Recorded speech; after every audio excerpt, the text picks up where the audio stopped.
al cuarto encuentro literario organizado pues, por la papelería Berno, que es uno de los negocios más antiguos del barrio, y han pasado ya muchas generaciones por ahí. También organizado por la Asociación Vecinal Retiro Norte, que como sabéis intenta analizar todas las iniciativas vecinales y encauzarlas y también ayudar a todos los vecinos del barrio de Retiro. Y nosotros, la Asociación de Amigos de los Jardines del Buen Retiro, que nuestra asociación se creó en el año 2018 y tiene como objetivo la difusión y la defensa de estos jardines del Buen Retiro. Bueno, y sin más dilación voy a presentar a los poetas que están a mi lado hoy, algunos ilustradores también. Tengo a Óscar Martínez,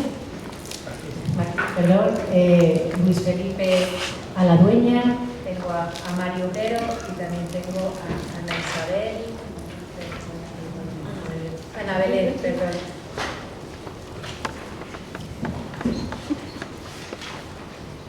Ana Belén Martín Vázquez, perdón. Muy bien. Bueno, pues el orden más o menos de este debate, primero voy a hacer una presentación de cada una de las personas que me acompañan. Después voy a hacer una serie de preguntas a estos poetas que tengo conmigo. Y por último, cada uno va a disponer de tiempo para poder recitar sus propias poesías, ¿no? A continuación, Teresa de la papelería Berno también nos va a ofrecer la posibilidad de que podamos comprar los libros de estos poetas y que ellos mismos nos los puedan dedicar. Así que es una ocasión única la que tenemos hoy, ¿vale? Bueno, pues empiezo por Luis Felipe Aladueña, es licenciado en Derecho, es autor de diferentes poemarios, el primero en 2019 titulado Los latidos del corazón. En 2021 publica un segundo poemario, El árbol azul, y en 2024 El abrazo del tiempo, del cual Óscar Martín es ilustrador. Las ilustraciones que estáis viendo ahora mismo son todas de Óscar y pertenecen a este libro, ¿no?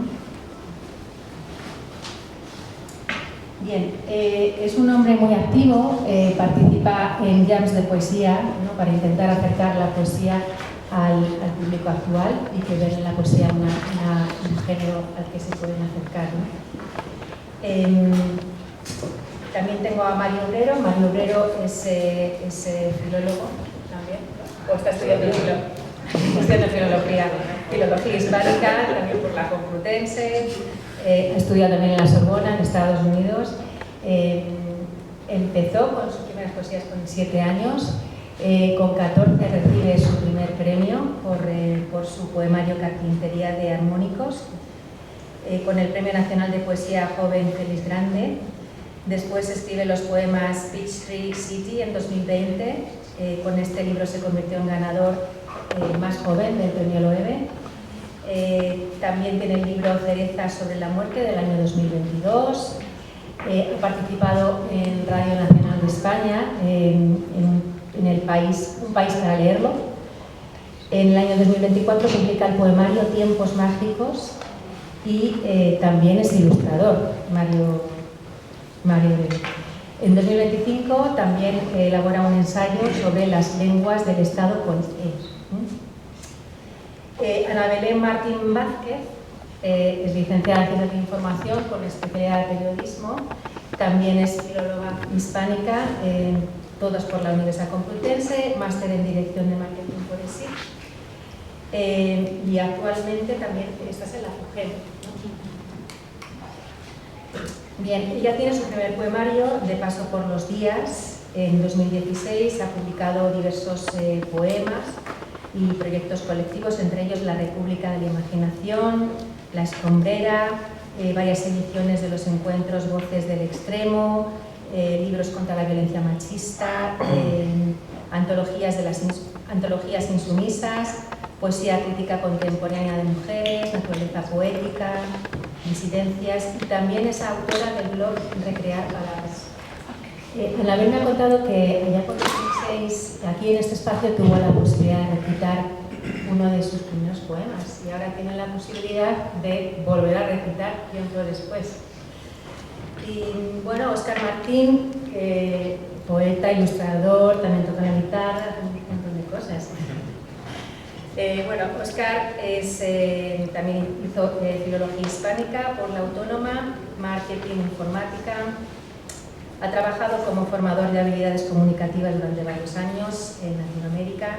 Gana su primer concurso pictórico con 9 años y su primer concurso literario a los 13.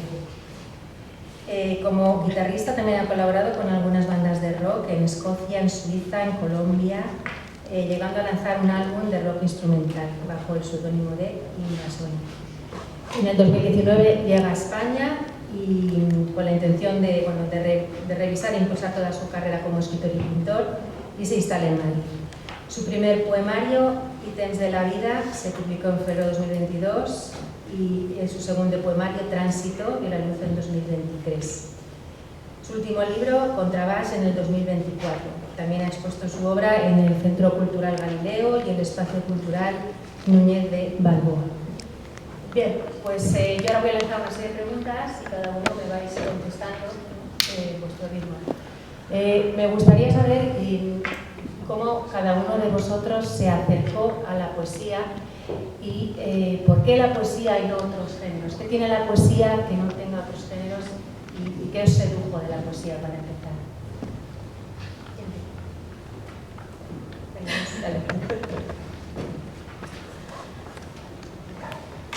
Hola, buenas tardes. Muchísimas gracias a todos por estar aquí.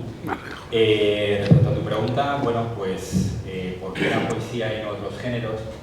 Bueno, pues yo pienso que para escribir poesía o para leer poesía pues hay que tener cierta sensibilidad y para mí es una forma de comprender la vida, de comprender el mundo, una actitud y bueno, pues desde pequeño siempre me ha gustado mucho leer a los clásicos y bueno, pues siempre he estado muy cerca de lo que es la literatura y dentro de la poesía, ¿no? Siempre tengo que recordar a un profesor que tuve en EGB, en sexto de EGB, Juan José, me acuerdo, que era un profesor de literatura maravilloso, donde pues hizo que muchísimos alumnos suyos pues amáramos la poesía, ¿no? Y la literatura en general, ¿no? Y creo que para mí desde ese momento pues me marcó mucho y es una forma de entender la vida, ¿no? Es decir, no entiendo mi vida sin la poesía, ¿no?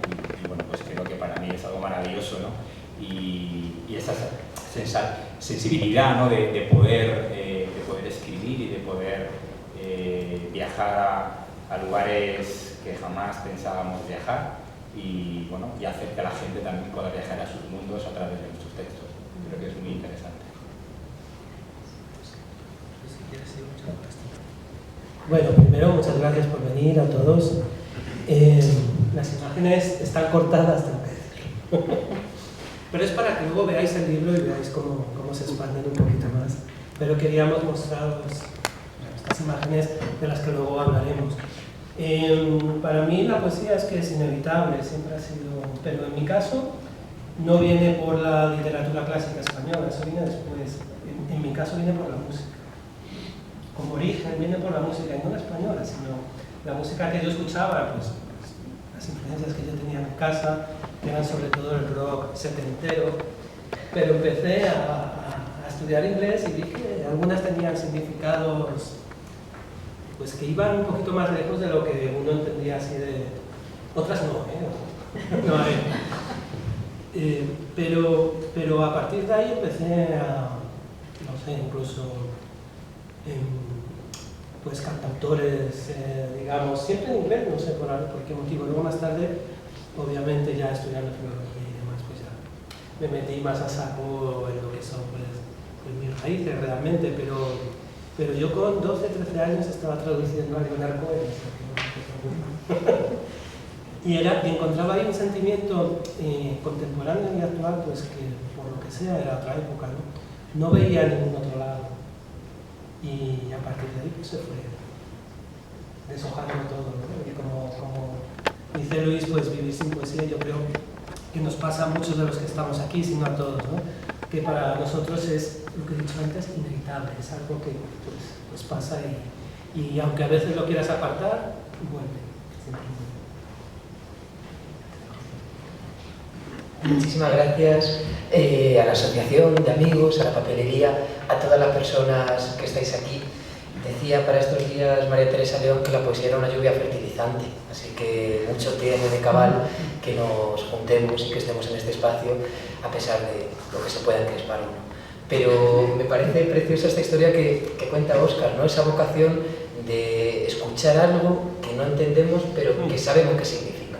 Y yo creo que la poesía se nos acerca de esa manera, incluso diría que es más un acercamiento que hace la poesía hacia nosotras y nosotros que el que podemos perpetrar en el camino contrario, ¿no? Y esa forma de acercarse tiene, por supuesto, que ver con las imágenes, con lo imaginativo, con las formulaciones, con las formas de mirar aquello que ya está y que, de nuevo, mirando con pliegos y encontrando recovecos, empieza a significar, empieza a decir y a ser otras cosas. Esto Francisca Aguirre lo llamaba maestros cantores, con esa experiencia, ¿no?, que también ha comentado Luis Felipe de la escuela, del maestro, de la maestra de aquellos sueños en este país, como la Institución Libre Enseñanza, como las misiones pedagógicas, que de alguna forma siguen reverberando en la docencia, en las escuelas públicas, en esos espacios donde se sueña todavía con el medio pan y con el libro. Y efectivamente, pues esas maestras cantoras son tanto el paisaje como los seres, como por supuesto las personas y las lenguas que a uno la habitan. Pero de todas formas me gustaba mucho la pregunta, Rocío, porque me encantaba enfocarla desde el no, que tiene la poesía que no tengan, ¿no? John Keats hablaba de la capacidad negativa en una carta. La poesía era aquello que tenía esa capacidad precisamente estupenda de resistirse, de presentar una oposición a significar, a determinarse en una acepción de diccionario y por tanto a ser de alguna forma felizmente irresoluble. Al poder plantearnos esta pregunta una y otra vez, y si la respondiéramos todas y todos contestaríamos cosas bien distintas, pero de nuevo encontrarnos con una hermosa pared, con un hermoso límite donde seguramente haya algo inefable, y en un mundo donde estamos tan acostumbrados a retener y a acaparar y a poseer todo hasta los máximos extremos para que sea nuestro y esté subyugado y dominado a nosotras y nosotros, qué emocionante pensar que la poesía puede ser aquello que cuando nos plantea preguntas no sabemos responderlas del todo e incluso no queremos responderlas del todo, ¿no? A ese no saber responder lo podemos llamar capacidad negativa, podemos encontrar en él precisamente pues el manantial y la fuente de la escritura poética, pero creo que en mi caso también, muy ligado a una experiencia en la escuela pública, muy ligado a la música, a un conservatorio de Getafe donde uno tocaba la guitarra en tardes como estas, y en definitiva lo que estamos haciendo hoy, al estar juntos. Yo descubrí que la poesía era una forma de abolir la soledad, una forma de encontrarse las palabras de otra y de otro, de Alex Felipe, ¿no?, como escritor y como lector. Claro, cuando llegas a la poesía leyendo, encuentras definitivamente que este no es un espacio solitario.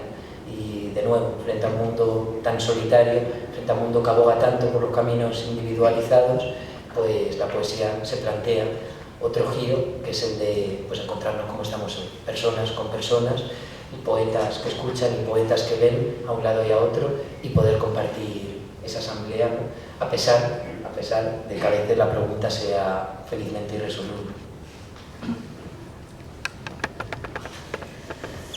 Bueno, pues me sumo a los agradecimientos. Me hace muchísima ilusión estar aquí esta tarde. Se lo comentaba a Rocío y a María Ángeles, que yo leí aquí en febrero de 2016, cuando no tenía ningún libro publicado. Era publicado en antologías, en proyectos colectivos, en revistas, pero faltaba el libro, y el libro se estaba cociendo ya, porque se firmó en la feria del libro de ese año, ¿no?, en 2016. Entonces, aquel día leí en secreto los poemas que ya iban a formar parte del primer libro, de un libro hipertardío para la publicación, ¿no?, porque publiqué muy tarde, en 2016, pasados los 40, como Mario, que ha sido pasados los 40 y muchos, pero sin embargo en el encuentro de la poesía coincido con las personas que están aquí en la mesa, ¿no?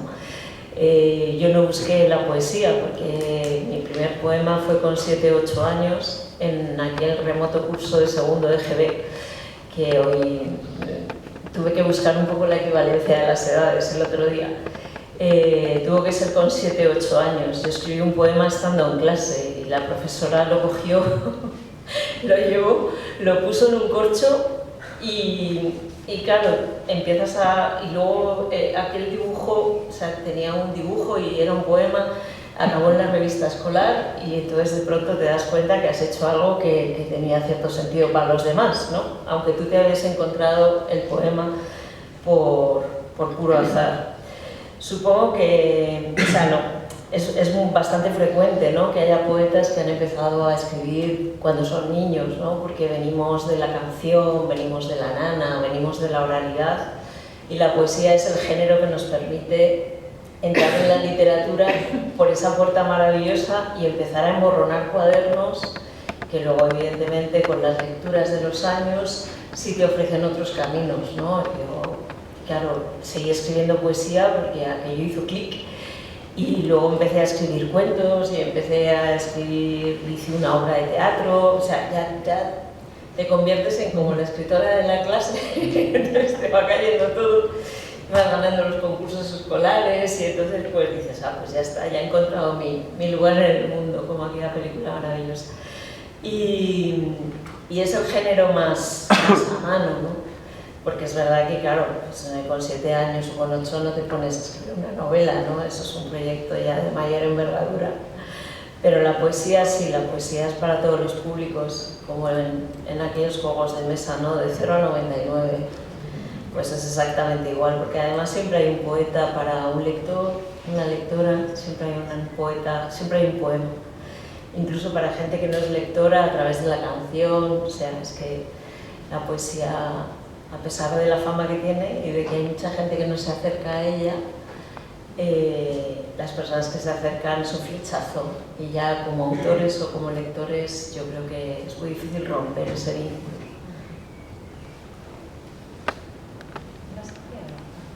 Esa es otra de las preguntas que me gustaría que cada uno de los poetas tuviera su momento para que nos recitaran pues parte de su obra, las poesías que vosotros hayáis seleccionado. Pues, venga, adelante para que no levante.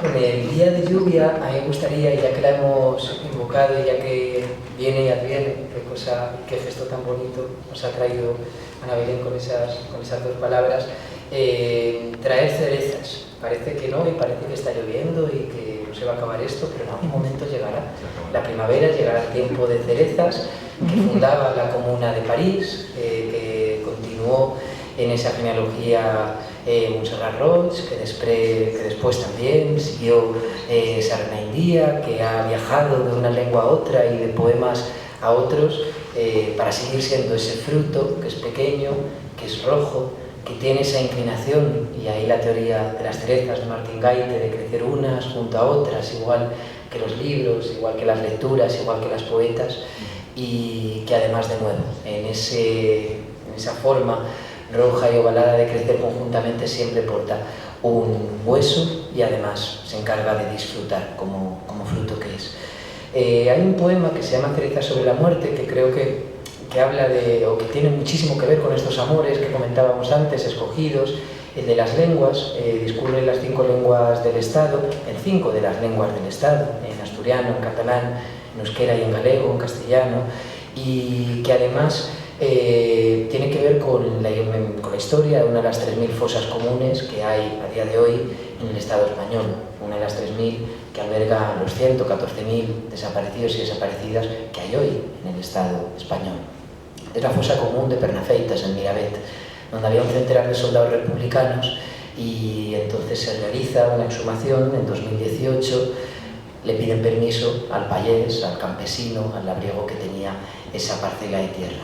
Y en un país donde se acabaron las dictaduras y llegaron los organizadores del olvido, como decía Juan Gelman, donde es difícil encontrar una implicación porque ha sido mucho más difícil crear una genealogía ligada al compromiso, a los compromisos democráticos y de la dignidad civil, que representa no solo las víctimas y sus avatares, sino también un proyecto como fue la Segunda República. En un país donde todo esto es tan complicado, el labriego dijo que sí a la exhumación muy rápidamente y sin pensarlo, ni por una cuestión de conciencia ni de ideología, ni de pensamiento crítico. Decía que sí, porque tenía cirerers plantats per tot arreu, però no li creixien cirerers sobre la mort. Él tenía claro que en ese lado, que equivalía a la fosa, las cerezas estaban creciendo cluecas, que no medraban bien. Y para quien es joven en este país y necesita ser fruto hoy de una sociedad, precisamente necesita hacerlo bajo una tierra que no esté atiborrada de imposición y de silencio y de asesinato, porque cuando se habla de memoria, por tanto se habla del que hoy, de la que hoy necesita ser cereza y por tanto tiene que hacerlo en un lugar fértil donde pueda crecer. Y a ese poema me encantaría acompañarlo por delante con La llave de niebla, con Guadalupe Grande y con una estación de cerezos que nos regaló y dejó escrita para días precisamente lluviosos como el de hoy. Llueve, llueve, no para de llover. Se suceden los ciclos, se suceden las voces, se suceden las horas y las estaciones mientras el tren arranca la cosecha de estar lejos. Pero este año llueve demasiado, dicen, y todos son adverbios y adjetivos y muy pocos verbos que llevarse a la boca. Hoy llueve. Desde la ventana de mi casa veo una hilera de cerezos florecidos, palabras para los ojos que se quedarán mudas para el paladar. Nadie sabrá de esas cerezas, nadie. Cruza el tren la estación de no saber y a pesar de todo, sobre todo a pesar de la incertidumbre, a pesar de las cerezas que no brotarán, a pesar del asfalto y gracias a la lluvia, los árboles florecen. Es esta mancha rosa contra el gris. Son estas tempranas flores, empujadas por la memoria de lo que no sucederá, quienes nos avisan de la llegada de un mayo náufrago al andén. Así las horas, así los días, así los parques y los árboles urbanos, así el mercado y nuestra despensa, así la lluvia y los recuerdos, así las estaciones, el postre y el vagón de tercera para las cerezas, así la lluvia y la memoria entre el racimo de cerezas que acabo de colocar en el frutero mientras el tren cruza la estación de estar lejos y no saber. Los ojos desnudos quieren plantar cerezas sobre la muerte. Dijeron al párpado del sediento y al que bajo la exactitud de los puentes bebe el licor de la conciencia: la guerra ha acabado, se ha impuesto la mortaja del olvido y el candado del invernáculo, la cometa, el estruendo. En el momento en que un terremoto arrasa Constantinopla y el caldero se llena de ladridos roncos, nosotras, que pisamos el charco sucio mientras al fondo se pudren los frutos, rumiamos como el hueso de una cereza un silencio en 1000 lenguas. Toda esa muerte ocúpanos y ya el furaco azul de las nubes domingueres. Toda esta muerte nos toca el pelo mientras dormimos. Toda esta morte enosa que bebemos do carouxo rancio dos sucos. Tota aquesta mort ha estat assassí tones de semen cupellant el llom dels seues.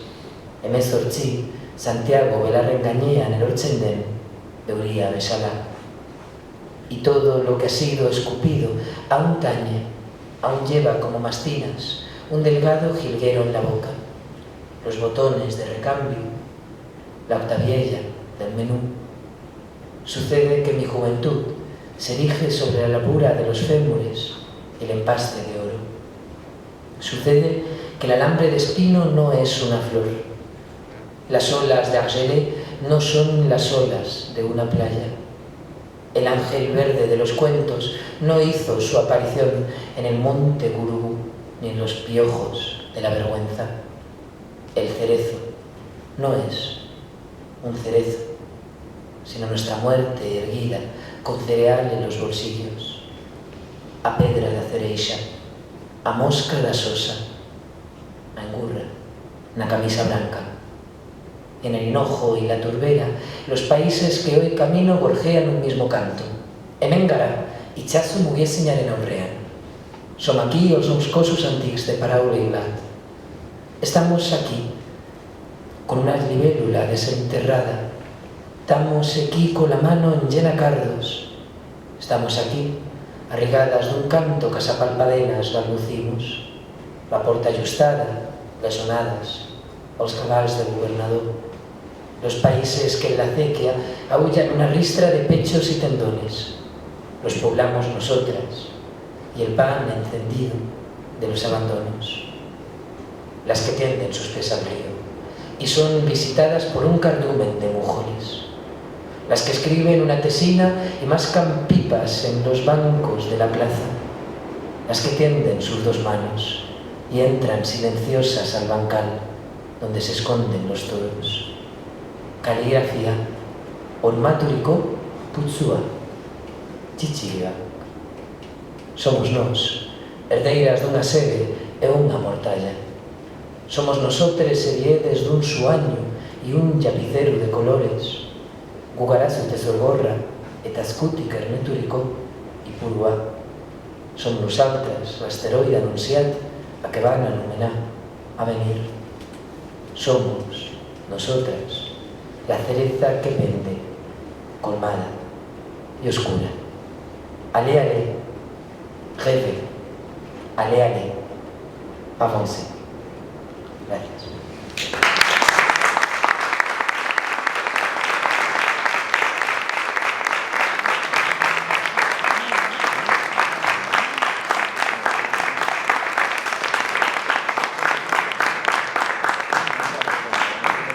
Voy a comenzar leyendo poemas del primer libro, de ese que se estaba gestando en 2016. Claro, el Parque del Retiro para cualquier madrileño es una fiesta, ¿no? Porque la Feria del Libro, a donde has venido con calcetines y has visto autores que...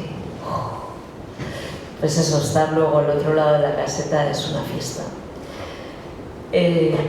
Este primer libro, de Paso por los días, es un calendario poético en realidad.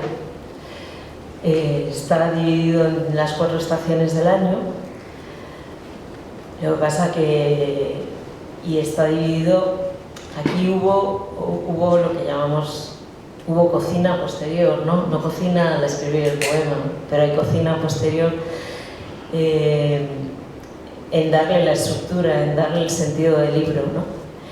Porque fue un libro que yo escribí como reacción a otro que había escrito antes, hablando de la fealdad de la ciudad, de esta urbe tan insoportable a veces, y fue una búsqueda consciente de la naturaleza que estaba también en mi ciudad, ¿no? Por eso el Retiro es muy protagonista. Yo trabajaba muy cerca de aquí y me venía muchos días al Retiro. Entonces hay poemas, yo sé dónde se ha escrito cada uno de ellos, hay poemas que se han escrito en el Retiro. El libro, como os decía, está dividido en las 4 estaciones del año. Cada uno tiene 21 poemas, porque antiguamente los días, las estaciones cambiaban el día 21. Ahora con los relojes atómicos, a veces es el 20, a veces es el 21 por la noche, a veces es el 22. Pero lo que yo aprendí es que las estaciones cambiaban el día 21. Y luego los 21 poemas de cada estación se llaman igual. Y en vez de llamarse lunes, martes, miércoles, pues se llaman sorpresa, paisaje, romance, disfraces, presagio, rutina, desorden, contacto.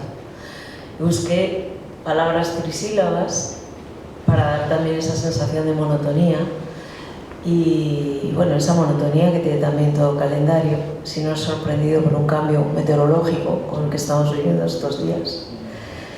Así que os voy a leer, por ejemplo, los poemas que están en semilla, porque además hablan con lo que ha leído Mario. El libro empieza por el otoño. Entonces os voy a leer lo que escribí de semilla en las 4 estaciones y luego voy a leer algunos poemas que encajarían con este tiempo que vivimos ahora a caballo entre el final del invierno y el principio de la primavera.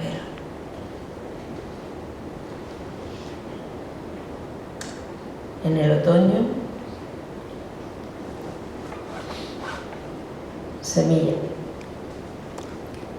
En la defensa de su cáscara, el fruto de la nuez, la almendra y la avellana duermen. Sueñan con la dicha del bosque. Niegan su exilio de mercado.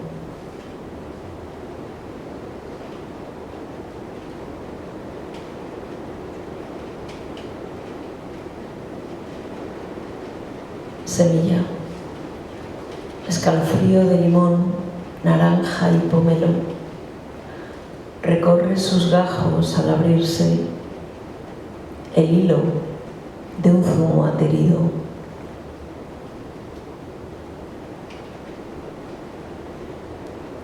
Semilla.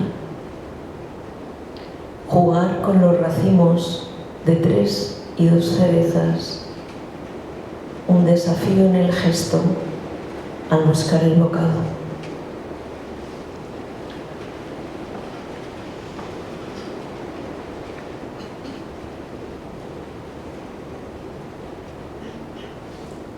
Semilla en verano. Melón, sandía y ciruelas son manantial de un jugo redondo en cada dentellada. El baile de azúcar que brota de la herida.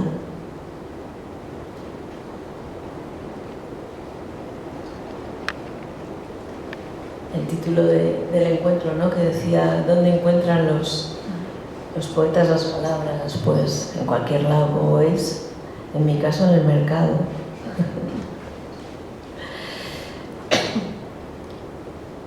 Y ahora voy a ir leyendo pues esos poemas de este libro que están en el otoño.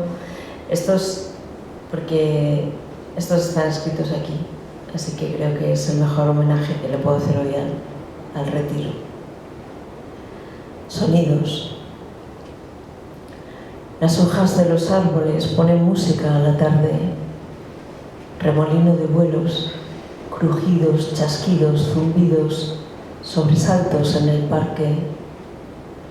Chocan, se rozan entre sí, golpean bancos y columpios. Son el eco extraño de papeleras huecas. Inquietan en su espiral de amenaza y violencia.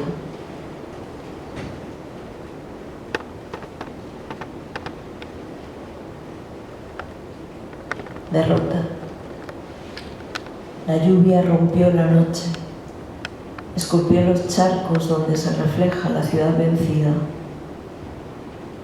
Hay que buscar refugio para los días que vienen. Ningún paraguas salva de la melancolía. Ocaso. La muerte acecha al nido del gorrión y al hombre que se asoma tras la cortina, frágiles como el frío. La muerte sigue posada en la rama. Contacto. Basta rozar el frío para romper la cáscara de escarcha, herida donde el sol encuentra su resquicio. En el abismo de la tierra palpita el humus invisible, germen lento de raíces y líquenes, el incierto paisaje del futuro.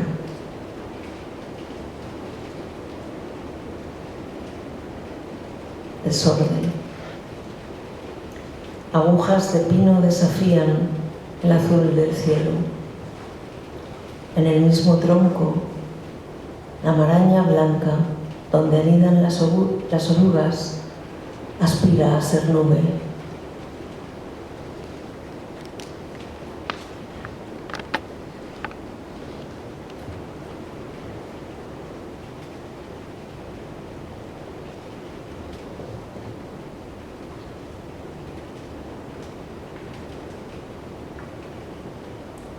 Preludio. El aire desnudo se llena con hojas tempranas de marzo. De tan jóvenes desafían el frío de la noche. Los primeros rayos de sol las consuelan y evitan un abismo de muerte.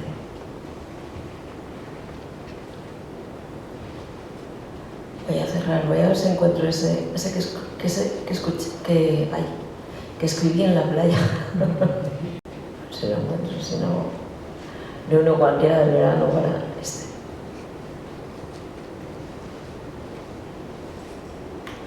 O dos, para que sepamos que el verano está ahí en algún lado.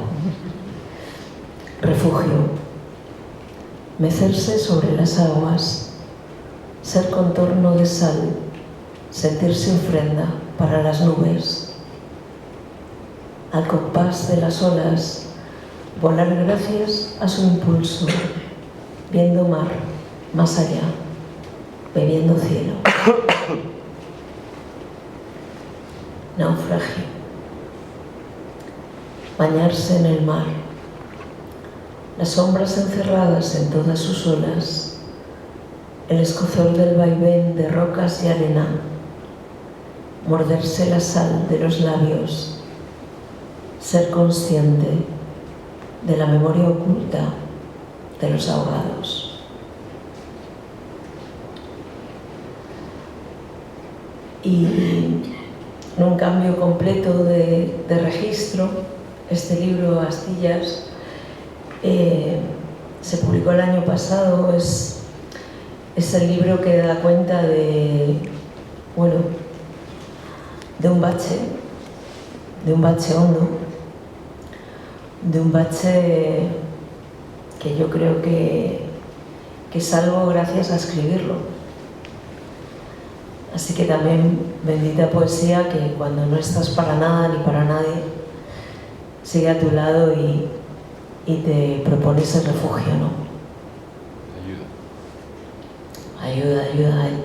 Hay una función terapéutica del lenguaje. Uno no lo escribe por curarse de nada, ¿no? Uno lo escribe porque entiende que es la única forma de entenderse también.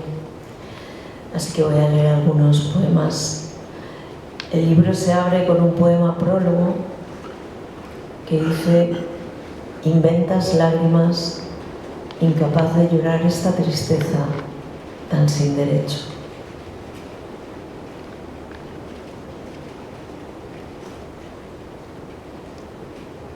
Hablas sola para esquivar las letras de la muerte.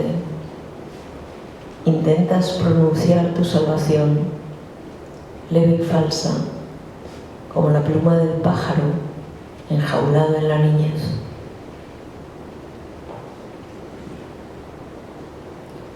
Das las buenas noches con una derrota. Al despertar, abrirás tu cuerpo más allá del nosotros. A precio de saldo, tu herida y la deuda con el propio deseo.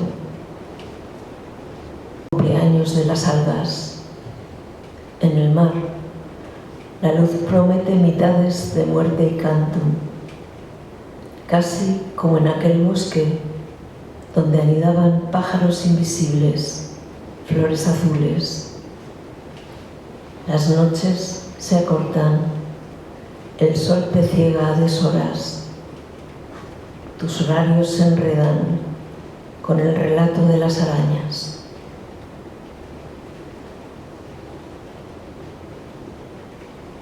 Eres astilla, madera inocente, ficción redonda que hiere, incómodo, sutil resto impide el rastro del roce.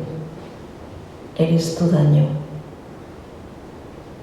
Con el último poema del libro, que sin yo saberlo apuntaba a una esperanza, y efectivamente cierra el libro, cierra etapa y abre la esperanza del retiro.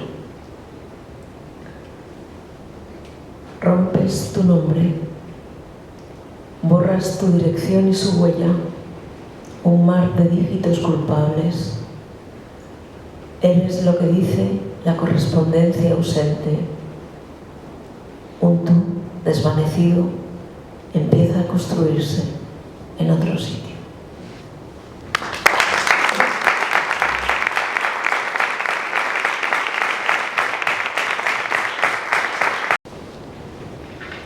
voy a leer de mis 2 últimos poemarios.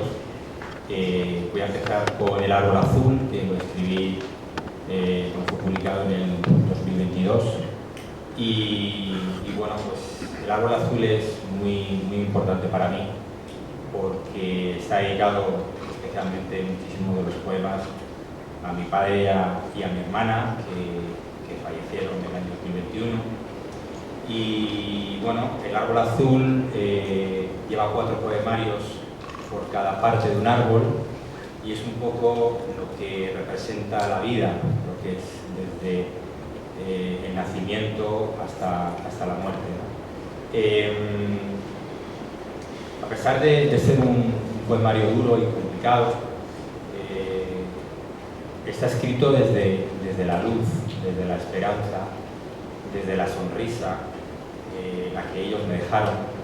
Y bueno, la vida es eso, ¿no? De decir, nos dicen, ¿no?, que empezamos a morir cuando nacemos.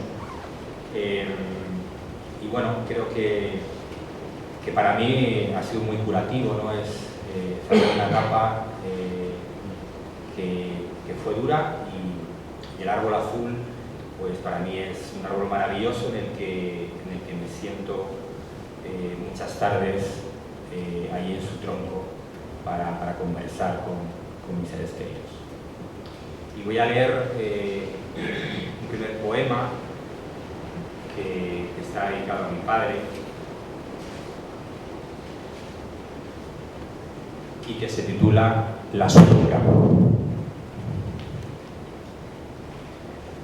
El silencio vacío retumba en mis oídos, grita mi llanto por una vida que se va. Déjame alcanzar la cúspide de sus hojas azules y escribir que su historia aún no ha terminado. Solo te pido poner la bandera blanca en sus pies heridos y descalzos, cubrirlos con los versos de mis besos que llevo para él. Dame una tregua en esta guerra sin trincheras, con armas que no tengo para poder luchar. Engañar a su destino que espera paciente en la arena que cae lentamente en su costado. No convierta su sonrisa en pólvora, sus manos en fríos amaneceres, su mirada de amor en cuencas sin oxígeno con el que bailar. No transformes el pulso de su lava en regueros de ríos congelados. No me arrebates otro árbol azul de mi bosque, no me cortes mis raíces desgarradas por mis brazos desde el principio de todo. No me digas nuevamente que su savia no es mía y que todo lo que empieza acaba.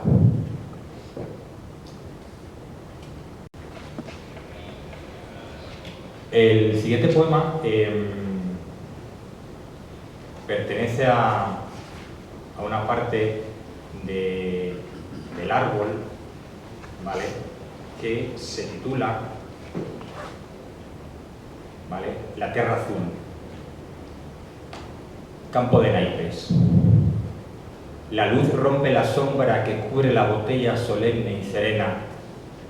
El vino es ultrajado por las gargantas del juego que ingieren polvo de los campos arados por equinos y asados.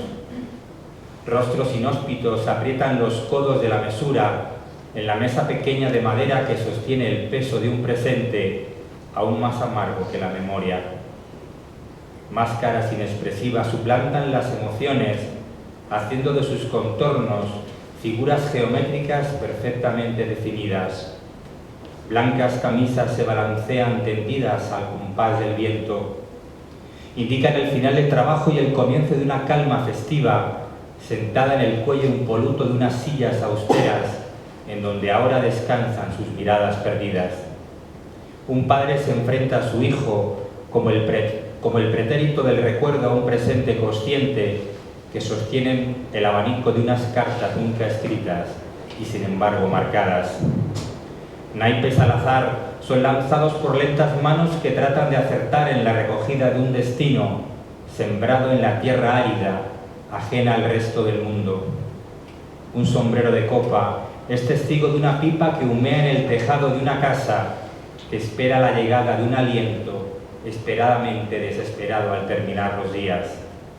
Azadas, azadones, palas y picos que preparan la tierra, machetes y rastrillos cortan la silueta de un dorso que arranca en cada instante la pericia de los campesinos que a pleno sol se dejan una vida que no quieren vivir.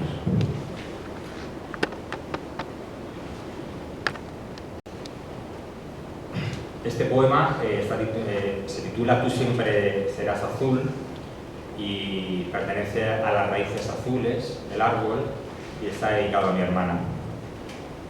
Me pregunto todos los días por qué el tronco del árbol azul dejó caer a la hoja que no tocaba el otoño, cuando ella era siempre verano. No tuviste compasión, maldito viento, arrancaste su hermosa sonrisa de sus raíces adheridas a la tierra mojada y húmeda, a su savia que alimentaba a los tulipanes, a las orquídeas, a las amapolas, a la caída de la luna mojada en el agua que me despierta cada mañana para recordarme que debo sentirme vivo. Veo sus ojos pidiendo descanso, paz y sosiego. Llena mis pulmones de dióxido de carbono que besa el suelo fértil de su linaje y de su presente que emerge.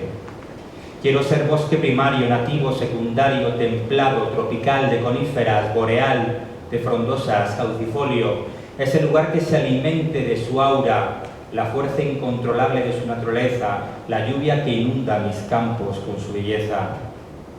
Me pregunto todos los días, ¿por qué su color azul se volvió amarillo? No, no es verdad. Ella es azul eterno, la luz que sostiene mi tallo cuando se dobla, mis flaquezas cuando le buscan, mis lágrimas cuando se quiebran al abismo del desconsuelo. Azul, azul grito su nombre, azul, azul dibujo sus ojos, azul, azul me susurran sus caricias que me alivian este incendio insoportable, azul, azul me quedo dormido, soñando que no se ha ido. Te noto, te siento, estoy en el limbo de los justos, no hay nudos en mi interior, nada impide mi crecimiento, todo ahora es como una lámina fina, sutil y delicada que envuelve el sudor frío de mi llanto y me describe la inmensidad de mi presencia. 16 lugares. En el poemario al final doy unas pequeñas nociones históricas de cada poema, porque cada poema, cada lugar tiene su historia, ¿no? Cada lugar lleva 2 poemas, uno lo escribí en la distancia, a través de una imagen del lugar, y otro lo escribí in situ, ¿no? en el mismo sitio, y quería que fuera así para que reflejara las percepciones diferentes de lo que es estar en el sitio, de lo que es estar lejos, ¿no? Quería un poco pues, tener ese juego, ¿no? Y bueno, pues voy a leer un poema, no voy a decir si lo escribí allí o no, eso lo dejo para el lector. Y voy a empezar con ese sitio en el que estamos, en la biblioteca de Eugenio Trías, que era la antigua Casa de Fieras.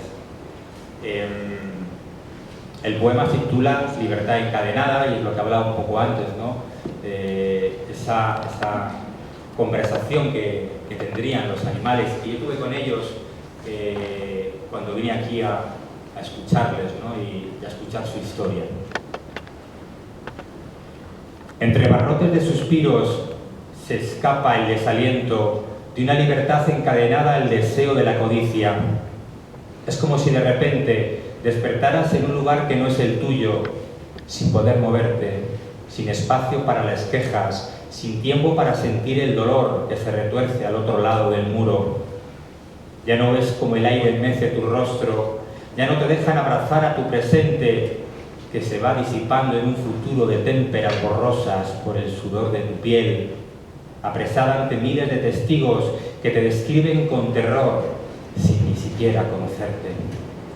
La valentía de estar cara a cara ante ti no existe, solo unos tubos de hierro permiten mirarte a los ojos desde lo alto del orgullo más humillante, donde el atrevimiento se viste de cobardía que ejerce el poder de someter a una vida que ya no tiene derechos.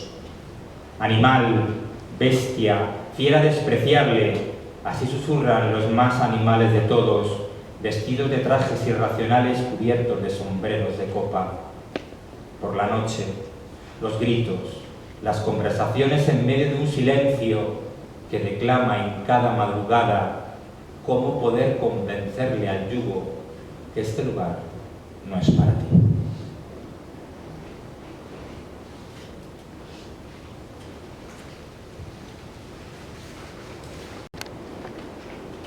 Voy a leer dos poemas que pertenecen al Paseo de las Tres Estatuas, ¿vale? Las tres estatuas que habéis pasado por ahí muchas veces, pues su lugar original estaban en el Palacio Real, en los tejados, pero debido al peso de cada una de las tres estatuas, pues se decidió que no fueran allí. Por un sueño de la reina, ¿vale? Más que por el peso propio. Eso es. Sí, arquitecto. Vale, entonces, bueno, pues al final estuvieron tiempo guardadas y luego se decidieron pues, poner en el retiro en el lugar en el que están hoy en día. Tuvo una pesadilla que se le caía y mataba a su marido. Vale, voy a leer dos poemas, uno se titula Destierro y el otro Medusa. 13 efigies de conquistas ganadas se rinden al sol, batallas perdidas contra los miedos que devoran las entrañas. Una a una pasan audiencia a los leales, a los devotos en cornisas de rostros ásperos que ejecutan a los débiles proscritos, carne vulnerable que enuncia los tambores en el palacio de las 13 puntas. Coronas en cabellos de princesas que destronan a sus reyes impávidos, quimeras que no se hacen ruinas, temblores que no rozan la excelencia y realidad conspiradora de 13 destierros a la tierra. Y el otro poema de este lugar se titula Medusa. Estatuas de piedra convertidas por la diosa al mirar cada tesoro olvidado en la batalla del tiempo. Altura inalcanzable, antes custodia del cielo, ahora tocando el fondo de una tierra sedienta de guardianes de fuego. Hay datos históricos del lugar, que lo pongo en el poemario, que bueno, pues lo dejo para el lector, si compra el libro y lo lee. Levanto los ojos y veo tus alas en un azul imperioso que parece querer amortiguar tu caída. Me acerco muy despacio. No quiero molestarte y romper la armonía de tu figura. Eres la luz bella apagada en lo alto de un pedestal que siempre será tuyo. Rostro incrédulo, expulsado de un reino del que creíste ser su rey. Describes el dolor por el golpe, la rabia por tu pérdida envuelta en un bronce verdoso de abandono y de condena. Hace calor en tu fuente de dragones que escupen el fuego de tus llagas. El grito de tu quebranto, la risa de tu venganza, tu mirada impertérrita y cruel.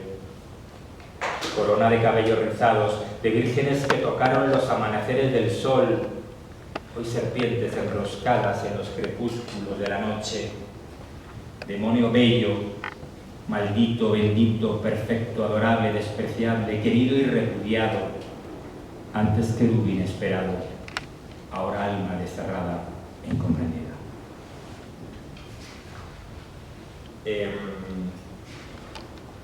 Y para terminar, si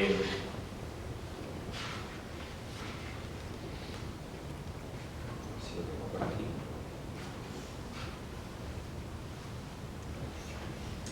Bueno, aunque no está dentro del retiro en sí, no podríamos entender el retiro sin el jardín botánico. Y voy a leer el poema titulado El viaje.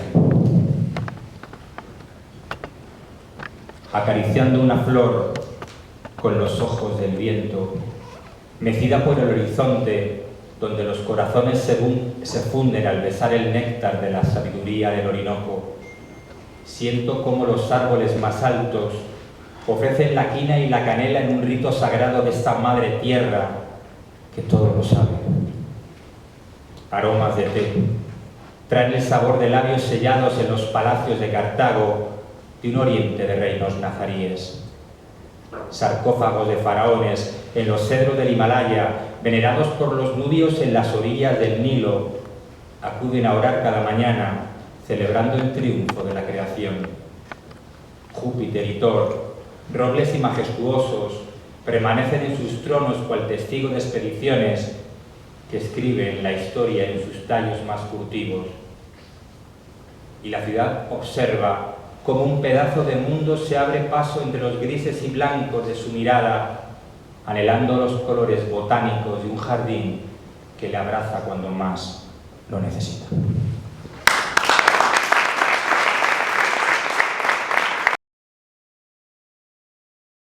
Lo malo de leer el último es que todavía estoy conmovido y digiriendo todo lo que he escuchado. Pero bueno, me toca.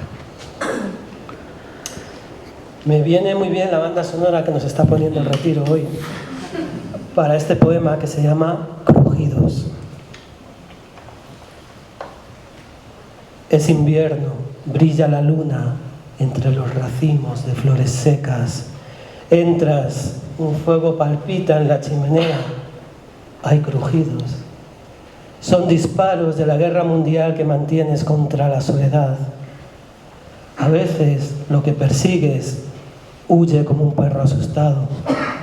Pero has entrado y el fuego te tranquiliza con su latido. Estás dentro de mis ojos, el único cobijo que te puedo dar. Mientras tanto, llego a casa perseguido por los esqueletos huecos que anima el viento y bajo las mantas escucho el desolado acento de la penumbra. Esta vida es otra vida soñándonos. Bien, pues os voy a leer algunos poemas, no muchos, no sufráis, de este libro que se llama Tránsito, publicado con la editorial Bajamar. Y por qué no, vamos a romper un poco lo que venimos escuchando en cuanto a estructuras, y os voy a leer un soneto alejandrino que se llama Romper la nada. Yo quería romper la nada para ti, esta nada de llanto, esta nada de duelo, este telón oscuro que me arrojó su velo y en medio de un poema también me atrapó a mí. Yo quería romper la nada para ti. Bueno, dejémoslo de fondo, tampoco pasa nada, es como el mar. Romper la nada. Yo quería romper la nada para ti, esta nada de llanto, esta nada de duelo, este telón oscuro que me arrojó su velo y en medio de un poema también me atrapó a mí. Yo quería romper la nada para ti, con una llama apenas nacida del revuelo, de una vela temblante, de los grados del hielo, del trote a medianoche, del piano de Satie. Tu mano, sin embargo, no quiso ser la mía, ni tus ojos mostrarme siquiera la salida. Orfeo prisionero, ya no veo posible privar mi corazón de esta melancolía, de cerámica frágil, de lluvia suspendida. Esta nada tan tuya, esta nada irrompible.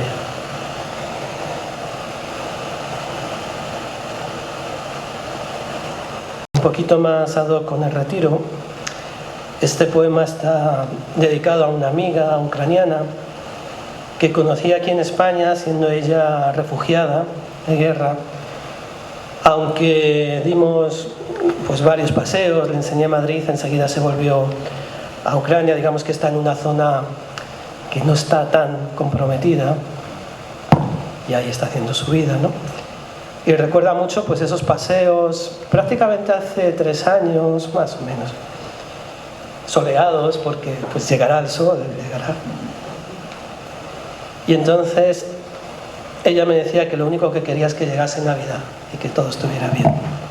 Y ahí seguimos. Golondrinas. Apoyados en el puente, contemplamos el fluir del río. Un pato perezoso ha decidido volar y las golondrinas pequeñas parecen murciélagos inesperados, buscando insectos un poco antes del comienzo de la noche. Hace frío, pero permitimos que el sol, en su despedida triunfal, sea el confesor de nuestro pasado. Nada de lo que dices me hace cambiar mi visión de ti, la percepción de la bondad, de la música al caminar, de la alegría. La alegría a pesar de todo.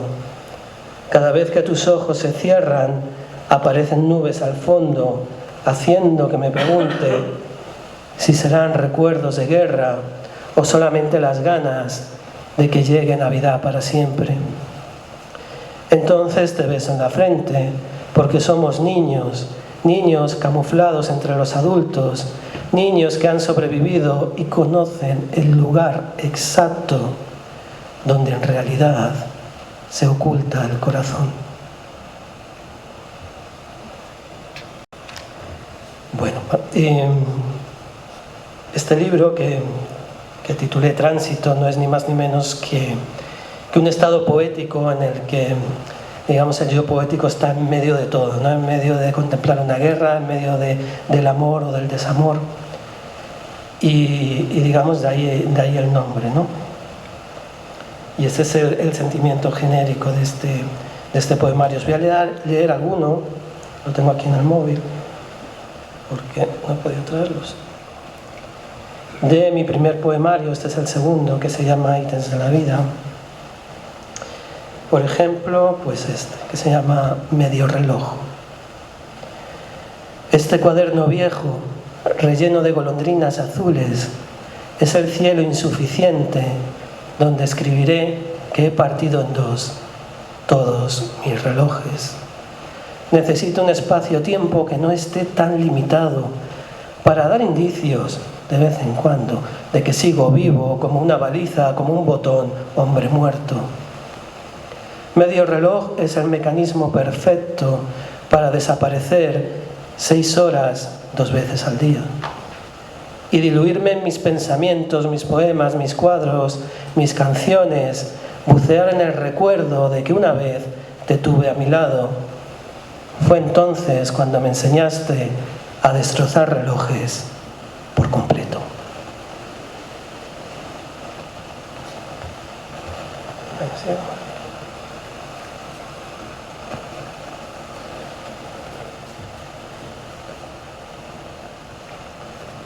Silogismos privados.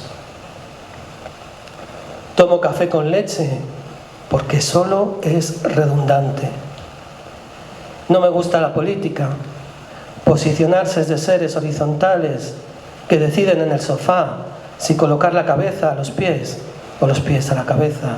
Yo soy vertical, no tengo sofá. No me gusta hacer listas. Disfruto de mi menú sin tener que clasificarlo entre los 10 mejores o los 10 peores. Compro de memoria, se me olvida, improviso, compro poco. Creo que Dios es un cuento de viejas y que las viejas son un cuento de Dios. Luego ni Dios ni las viejas existen. Por eso no dejo que se cuelen en la fila. Compro poco. Creo en el blues y en el 80% de cacao. También me gustaría creer en el amor, pero el amor detesta el chocolate. No importa, se me olvida, soy vertical. Algún día haré café para 2 y se nos quedará frío.